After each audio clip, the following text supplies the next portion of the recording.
Halo semuanya, perkenalkan aku Sylviuliana. Pada videoku kali ini akan membahas terkait globalisasi dan pengembangan sumber daya manusia. Di era sekarang, perkembangan teknologi, komunikasi, dan transportasi membuat kita terasa semakin dekat tanpa batas. Akibatnya, persaingan antar negara juga semakin ketat. Karena setiap negara termasuk Indonesia harus memiliki sumber daya manusia yang berkualitas agar mampu bersaing di tingkat global. Globalisasi membawa banyak perubahan dalam dunia kerja dan pendidikan. Saat ini perusahaan tidak hanya membutuhkan tenaga kerja yang berpikir secara pintar secara teori, tetapi juga memiliki keterampilan teknologi, kemampuan komunikasi, kreativitas, dan kemampuan beradaptasi dengan perubahan.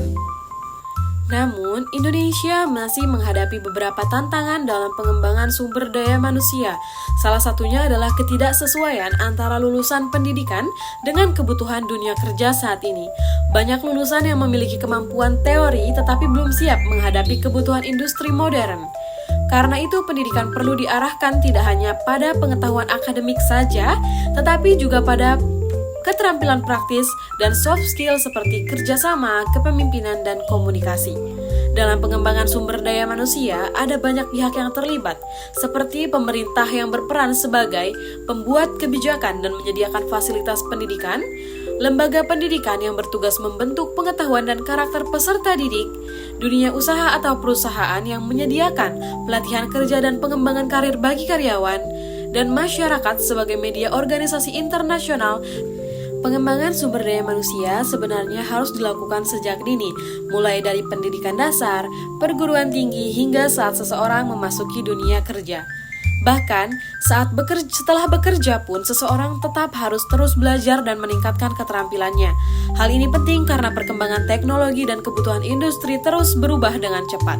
Oleh sebab itu, konsep belajar sepanjang hayat atau lifelong learning menjadi sangat penting di era globalisasi. Ada banyak strategi yang dapat dilakukan untuk meningkatkan kualitas sumber daya manusia seperti pelatihan, reskilling atau upskilling, penggunaan teknologi digital dan pembelajaran, program mentoring, hingga penerapan Human Resource Information System atau HRIS.